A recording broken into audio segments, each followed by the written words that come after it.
अस्सलाम वालेकुम वरहमतुल्लाहि वबरकातुहू। प्यारे दोस्तों और साथियों, हम आज के इस वीडियो में जानने वाले हैं गुस्ल के फराइज के बारे में। गुस्ल में कितनी चीजें फर्ज हैं। दोस्तों, हम बगैर गुस्ल के फराइज अदा किए नहा लेते हैं। याद रखिए, अगर आपका गुस्ल मुकम्मल नहीं तो फिर दिगर आमाल सालिहा, जैसे हम नमाज पढ़ते हैं, नमाज पढ़ने के लिए वुजू बनाते हैं, कुरान मुकद्दस की तिलावत करते हैं, ये सारा चीज बेकार है। तो दोस्तों, गुस्ल के फराइज को जानना हमारे लिए बेहद जरूरी है। और गुस्ल में तीन चीजें फर्ज हैं, तीनों का जानना जरूरी है। हर मुसलमान को तीनों का इल्म लाजिमन जरूरी है। दोस्तों, हम आज इधर उधर की बातें सुन लेते हैं, लेकिन जो सही हमें जरूरी है उससे हम बेखबर रहते हैं, गाफिल रहते हैं। दोस्तों, ये जानना जरूरी है। तो आइए हम आपको आसान जुमलों में समझाते हैं, बताते हैं, लिहाजा गौर से समाअत करने की कोशिश करें। सबसे पहले ये जानते हैं कि जिस पर गुस्ल फर्ज हो जाए तो वो क्या करें। तीन फर्ज को अदा करें। अव्वल फर्ज ये है कुल्ली करना, गरगरा करना।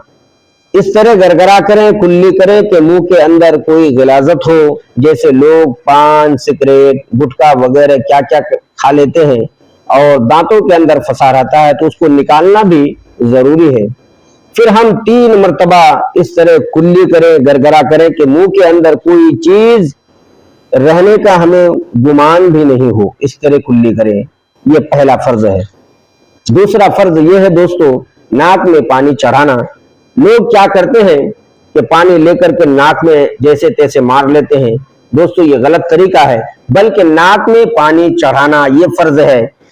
हाथ में पानी ले लें चुल्लू में और नाक से खींचें, सांस के जरिए से खींचें, और जब अंदर जाए तो फिर नाक पानी को बाहर निकालें, उंगली डालें, साफ करें। ये 3 दफा आपको करना है। और तीसरा फर्ज ये है कि सर के बाल से लेकर पैर के नाखून तक पूरा जिस्म में पानी बहाना। बाज़ लोग क्या करते हैं, इधर से पानी डाल दिए, थोड़ा इधर से डाल दिया और ऐसा रगड़ लिए, थोड़ा बहुत हो गया। ऐसा नहीं, बल्कि इस तरह पानी बहाएं कि हर हर बाल से पानी आपका टपके। ये फर्ज है। ये वजू में जो 3 चीजें फर्ज है, अव्वल ये है कि कुल्ली करना, दूसरा नाक में पानी चढ़ाना, और तीसरा सर के बाल से लेकर पैर के नाखून तक धुलना, ये फर्ज है। दोस्तों, ये फर्ज गुस्ल के अदा करना लाजिमन जरूरी है, क्योंकि हम अगर गुस्ल के फराइज अदा किए बगैर नमाज पढ़े, नमाज से पहले वुजू बनाए, कुरान मुकद्दस की तिलावत करें, तो ये बेकार है। गुस्ल अगर आप पर फर्ज है तो ये फराइज को अदा करना आप पर जरूरी है। दोस्तों, उम्मीद करता हूं मेरी बातें आपकी समझ में आई होगी।